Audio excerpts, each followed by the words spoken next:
avant de lire ce discours de notre bienfaiteur, fils d'Ismaël, permettez-moi de sensibiliser tous mes retraités.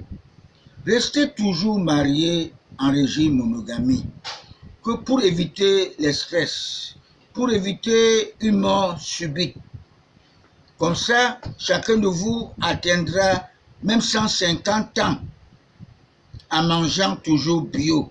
Gardez bien votre femme, car la femme est toujours considérée comme votre mère, quel qu'en soit son âge. Vous êtes, n'est-ce pas, son premier fils.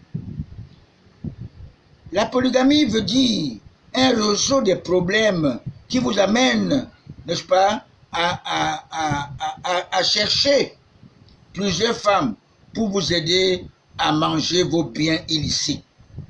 Ces gens-là, ils aiment beaucoup les femmes qui sont des magistrats, les femmes qui sont très intellectuelles, les femmes qui sont influentes pour les aider. J'en ai connu plusieurs qui ont des femmes magistrates, qui ne sont pas propres. Moi qui vous parle, j'ai une seule femme. Si elle garde sa foi en Jésus-Christ véritable, elle ne sera pas comme Sarah, qui avait cru que l'ange Gabriel lui aurait menti parce qu'il lui avait dit que tu feras un enfant. Elle n'a pas cru à cela. Alors je peux d'abord vous lire le discours de Kadhafi. Discours de Kadhafi au Sénégal, 31 août 2007. Discours le plus populaire en ce début de millénaire. Très cher frère, il m'est agréable et je suis heureux d'être parmi vous et rencontrer les frères au Sénégal. Vous qui représentez la force vive de l'Afrique. Alors je vous transmets ceci. Le président Kadhafi est allé au Sénégal parce que le Senghor, n'est-ce pas, avait passé 5 ans pour préparer Diouf à l'alternance, pour le remplacer. Alors vous voyez, le président Pobia n'a pas eu le pouvoir à l'alternance dans le sang. Alors vous ne voulez pas qu'il prépare quelqu'un, vous voulez l'imposer un sang caleçon. Je vous dis non, les Français. Je m'adresse ici au président Wade, qui est un professeur avant d'être homme politique.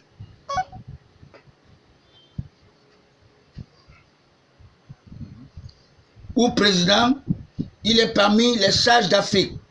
Je salue le peuple sénégalais. Je le remercie car il a accordé une nouvelle fois sa confiance à son président. J'en profite aussi pour vous dire sincèrement que l'Afrique dispose de moyens considérables sur le plan humain, mais elle reste peu riche sur le plan matériel. Le colonialisme a pillé les richesses de l'Afrique et les colons ont traité les Africains comme les animaux. Ils nous ont colonisés, ils nous ont divisés et réduits comme leurs marchandises. Ils ont donné des noms européens à nos villes et à nos villages.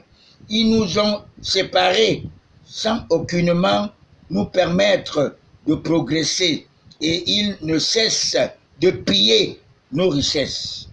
L'Afrique a connu des périodes difficiles dans son histoire et peu d'Africains ont pu progresser et apprendre comme Kwame Nkrumah, certains comme Lumumba, Modibo Keïta, Javad Abdel Nasser, Ahmed Ben Laden, Sékou Touré et Senghor.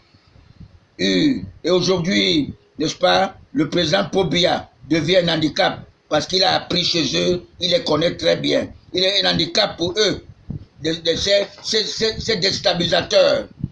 La possibilité d'apprendre et de progresser, ce groupe a pu diriger l'Afrique vers la libération et l'Inde et l'indépendance. Qu'en est-il après? Le colonisateur a tenté de liquider cette élite de dirigeants africains il se trouve qu'il n'y avait aucune alternative d'une indépendance réelle sur le plan économique et politique. Je peux dire d'une indépendance sous les hégémonies occidentales, ce qui fit que Lumumba fut liquidé, Kwame Nkrumah et Modibo Keïta renversés. Il eut 60 tentatives d'assassinat contre Jawal Abdel Nasser. Il y avait donc tout un complot et tout un plan pour liquider et reverser ces dirigeants qui avaient une vision future pour l'Afrique. Ce qui entraîna le continent africain dans une phase d'instabilité et de coup d'État militaire. À partir de cet instant, il y a une faillite sur le plan politique par les pushs avaient amené au pouvoir des généraux et des officiers fascistes, sans idéologie ni culture dans leurs mœurs, n'étaient que répréhensibles. Les peuples étaient incapables de faire face à cela. Ils s'en étaient suivis des dictatures militaires dominant l'Afrique des années 60. Durant des décennies, l'Afrique a vécu les moments difficiles au bord de la faillite politique et idéologique du fait de la mainmise des pucistes. Nul d'entre eux, à cette époque, ne pensait ni au développement, ni à la transformation, ni encore moins au progrès économique, social. À l'enseignement et à la santé, l'Afrique était livrée à elle-même. Des enfants sans vaccination, des maladies et des populations qui servaient de cobayes à des Blancs pour expérimenter leurs nouveaux médicaments. Les Africains étaient considérés comme des animaux sur lesquels on expérimente les nouvelles techniques thérapeutiques. Le virus du sida est également le résultat d'une expérimentation sur des Noirs, les CA à fabriquer dans les laboratoires des armes bactériologiques. Ils ont créé un virus qu'ils ont expérimenté sur des Noirs. Alors, je veux vous dire, mes très chers compatriotes, que vous savez, tout flatteur vit aux dépens de celui qui le coupe. Alors, vous devez savoir que le président Paul Biya n'est pas n'importe qui. Le président Paul Biya les connaît. Alors, vous devez savoir que the thing we meet up for café, now you go meet for cacao. Alors, je voulais vous dire que tout flatteur vit au dépens de celui qui l'écoute. Nous avons nos langues. Nous avons le pidgin, qui est nos langues, que nous pouvons communiquer entre nous.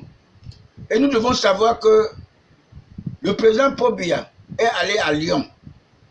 Et à Lyon, il est un lion indomptable. On ne peut rien faire à Paul Biya à Lyon. Et vous devez savoir.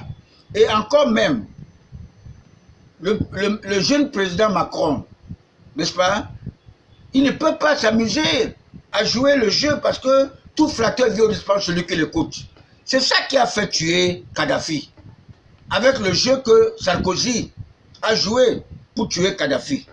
Alors, les propos avancés par le roi de Bamoun, grand patriarche, ne sont que bienvenus dans les oreilles de tous les patriarches qui auront la paix véritable. Le sultan n'est pas un chef traditionnel. Il est un grand patriote tel que le général Pierre Semengue, qui avait tendu le drapeau à Belle d'Afrique, Paul Biya, après le putsch de 6 avril 1984. Il n'a pas été trompé comme son homologue, franc-maçon général Ngué de la Côte d'Ivoire, qui est franc-maçon, parce qu'ils sont à la conquête du pouvoir. Ils aiment le pouvoir, les francs-maçons, même pas le sang. Tous ceux qui sont derrière Paul Biya ne sont que des démagogues, des hypocrites, des cancres qui n'ont pas la crainte de Dieu. Je vous donne jusqu'au 29 décembre 2019, tous ceux qui ont abusé de Paul Biya seront atteints de l'AVC spirituel. Voilà votre opération d'épervier spirituel. Même de la maladie, n'est-ce pas, de la maladie d'Elsenberg, qui avait terrassé, n'est-ce pas, le franc-maçon Jacques Chirac, qui avait dit que la démocratie était un luxe pour les Africains, qui avait aussi terrassé le tout premier patron de mon canal naturel, n'est-ce pas, l'éternel président de la Croix-Rouge, M. William Etchikembouma, n'est-ce pas, qui décède à 83 ans. Je l'ai vu à la banque EGBC, qui marchait coulant, il décède à 83 ans, il y a à peine 3-4 ans. Alors, vous savez que j'ai connu le jour, je l'ai connu aussi le jour de l'inauguration de la précision école, l'ENAM, à Yaoundé. Les griots l'appelaient, n'est-ce pas, l'homme-chat. Et il allait minutieusement, n'est-ce pas, alors vous devez savoir qu'il fut une lionne, un homme, une lionne, prêt à dévorer. Tous ceux qui gouvernent ne sont que les hommes lionnes, comme Mobutu, comme Martin Belinga Boutou. Et alors ces gens-là, comme plusieurs de ces gens qui sont dans son gouvernement, alors vous devez savoir cela. Alors je vous assure que nous devons nous assurer, nous devons tous être derrière Paul Biya et vraiment le comprendre. Et Paul Biya, je ne mérite pas que Paul Biya, n'est-ce pas, laisse encore ses innocents mourir. Vous avez eu l'avocat Ngongootu qui décède parce qu'il parlait de Paul Biya, il aimait Paul Biya. Alors il n'y a pas eu de compensation. Vous comprenez? Alors je crois que Paul Biya doit vraiment agir. Il doit veiller. Il ne doit pas seulement rester à Vomeka, diriger le Cameroun. Il doit venir et voir comment est devenue Douala, la ville cosmopolite. Voir comment ça se passe. Rien ne fait. On n'a rien. Tout est en désordre. Nous souffrons. Je vous remercie.